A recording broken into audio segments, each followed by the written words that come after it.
Assalamualaikum warahmatullahi wabarakatuh. Kita bertemu dalam kuliah seterusnya, itu kuliah 8, masih dalam modul 1 yang bertajuk Perubahan Paradigma Kepimpinan Sekolah TS25. Apabila kita menjadi peneraju sekolah TS25, kita nak melaksanakan transformasi, nak laksanakan perubahan, maka kita dulu yang kena berubah. Paradigma yang kita pegang selama ini, kalau tak selari dengan keperluan TS25, maka kitalah yang perlu berubah dahulu.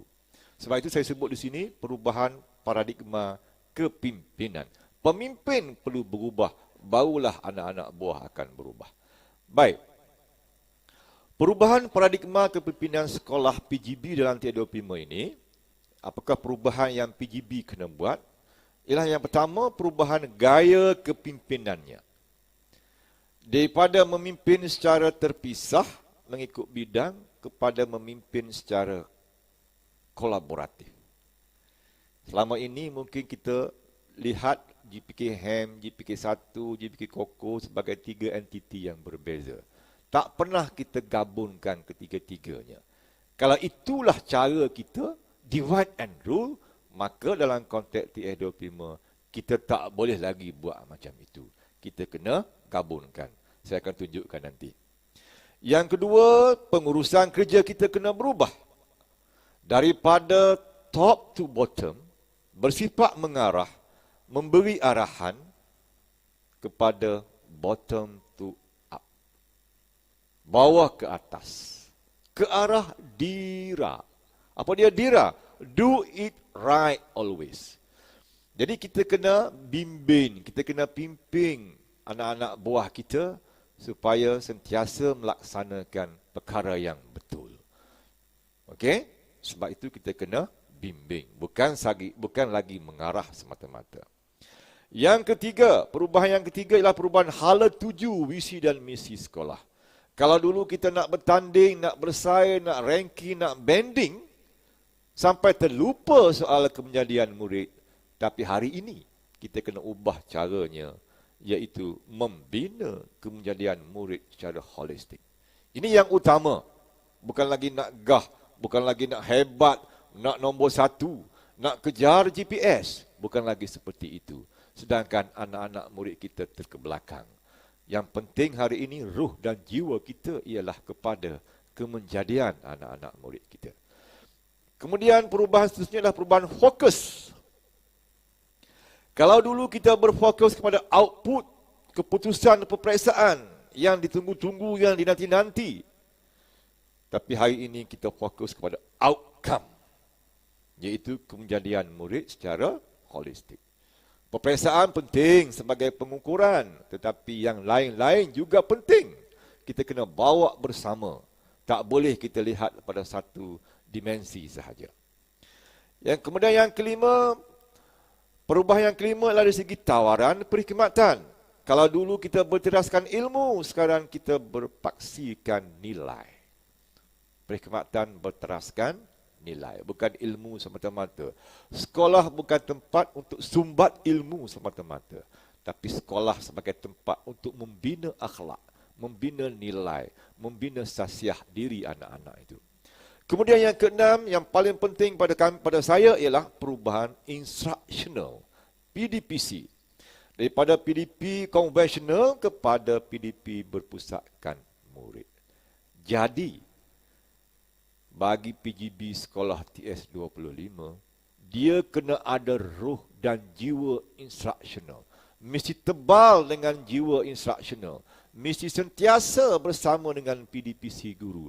Sentiasa memantau, sentiasa membimbing PDPC guru. Barulah dia jadi pemimpin instructional, peneraju instructional di sekolah. Jadi sekolah TS25 sangat menuntut PGB yang seperti itu. PGB yang macam mana? PGB yang berjiwa instructional. Barulah sekolah TS25 boleh berjaya. Baik, saya nak kongsikan di sini. Kalau dulu kita terpisah, perubahan yang pertama tadi, paradigma yang pertama, kita amalan sedia ada kita ialah kita terpisah. GPK HAM, PK1 dan sebagainya ada sepadan sendiri. Hari ini kita nak bergerak kepada 3 rajah wen, 3 bulatan yang bertindih. Apa yang bertindih tengah-tengah itu? Kena faham betul-betul. Yang tindih tengah-tengah itu menjadi hak milik bersama antara 3 GPK. Apa dia? Instructional, disiplin, soft skill. Dia tak boleh kata ini kau punya, ini aku punya. Tak boleh. Untuk 3 perkara ini, dia adalah hak milik bersama. Sebab itulah dalam SKPM G2 Standard 4, GPK HAM, GPK KOKO juga kena memantau PDPC guru, kena bimbing PDPC guru. Bimbingan instruksional bukan sahaja GPK 1, tetapi juga dia adalah tugas dan tanggungjawab GPK HAM, tugas dan tanggungjawab GPK KOKO. Kena ada ilmu itu, ilmu instruksional. Begitu juga dengan disiplin. Tak boleh kita tolak kepada HAM sahaja. Dia adalah juga tugas dan tanggungjawab GPK 1, tugas dan tanggungjawab GPK KO. Kes disiplin yang berlaku, kalau kita ada ketika itu, kita handle. Walaupun kita bukan GPK HAM. Ini adalah tugas dan hak milik bersama. Begitu juga dengan soft skill. Aktiviti co-curricular yang menjurus kepada soft skill juga adalah hak milik bersama ketiga-tiga ini. Bukan GPK KOKO saja. Jadi 3 ini menjadi hak milik bersama. Yang tak boleh diusik, yang terpisah tadi. GPK 1 ada pengurusan sekolah, pengurusan akademik, e-operasi, MIS, itu hak milik dia. Tak boleh usik. GPK HAM ada pengurusan HAM, ada APDM, ada psikometri, itu hak milik dia. GPK KOKO pula ada PGSK, ada SEGAK dan sebagainya. Itu hak milik dia. Ini tak boleh diusik. Okay? The boundary of authority itu kita kena faham. Tetapi yang bertindih tadi, instructional, disiplin, soft skill, hak milik bersama. Hak milik ketiga-tiganya. Pengetua kena pandai mainkan peranan ini. Pengetua sebagai peneraju, bagaimana nak gabungkan ketiga-tiga ini. Ini merupakan paradigma yang pertama yang perlu kita pegang dalam sekolah TF25. Baik. Yang kedua dari segi pengurusan kerja. Cara kita bekerja juga berubah. Bila paradigma berubah, cara pun berubah. Apa yang berubah? Kalau dulu kita hanya sekadar mengarah. The boss is always right. Akulah yang betul. Orang lain tak boleh engkar. Maka hari ini dia bukan macam tu lagi. Kita kena ubah cara dan kaedah kita lebih kepada membimbing. The boss is not always right. Ada ketika kita pun tak betul. Maka yang boleh membetulkan kita adalah diri kita. Jangan kita ego dan sebagainya. Jadi sepatutnya yang berlaku dalam 325 ini ialah PGB bersifat membimbing. Sekali lagi saya pegang konsep membimbing. Coaching and mentoring. Kita coach dan kita mentor kepada anak-anak buah kita supaya dia sentiasa laksanakan kerja yang betul. Do it right always. Bimbing ke arah dira.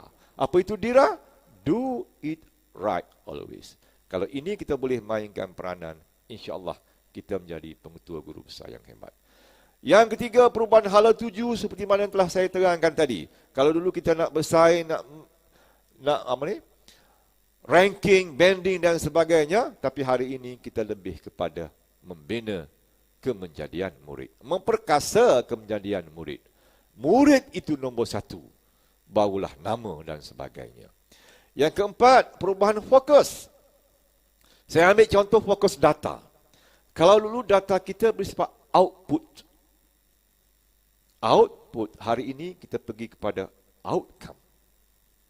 Data yang kita nak guna hari ini dia bersifat data yang boleh membangunkan capacity building.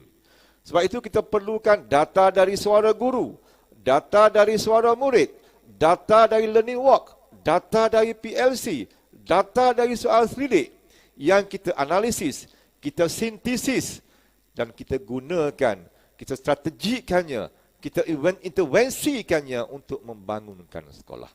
Bukan sekadar menggunakan data sekunder yang sedia ada. Bukan sekadar merujuk data daripada APDM semata-mata, daripada SAPS semata-mata, daripada disiplin semata-mata. Itu data sekunder. Tapi kita kena pandukan juga data primer, data prima yang kita kutip daripada mana? Daripada suara guru, suara murid, learning work, PLC, soal seridik dan sebagainya. So TS25 sangat memerlukan data prima ini untuk kita laksanakan intervensi supaya sekolah kita benar-benar berjaya. Kemudian yang kelima, perubahan. Okay? Paradigma dari segi apa? Dari segi amalan kerja, tawaran perkhidmatan. Kalau dulu kita berteraskan ilmu, kita sumbat ilmu, kita lebih kepada pengurusan. Hari ini kita bergerak kepada nilai. Pendidikan berteraskan nilai. Nilai apa? Nilai keinsanan, manusiawi, membina sasiah, akhlak, disiplin dan lain-lain. Nilai soft skill dalam kurikulum, nilai kebolehpasaran dalam akademik. 3 nilai ini yang perlu kita gembelin untuk memajukan anak-anak kita di peringkat sekolah. Kemudian dari segi perubahan instruksional, PDPC. Kalau dulu sebelumnya kita lebih kepada konvensional, mengajar secara konvensional. Selalu saya sebut, guru menyuap, murid menganga, guru menyuap. Guru isi saja ilmu sampai limpah anak-anak itu. Macam tahu sumbat dah anak-anak itu. Okay? Melalui kuliah, latih tubi, pemulihan, pengukuhan, pengayaan dan sebagainya. Bertujuan untuk apa? Untuk kejayaan peperiksaan. Bertujuan untuk apa? Untuk GPS sekolah. Hari ini dia bukan macam tu lagi. Kita kena anjak kepada PDP yang bersifat pemudah caraan.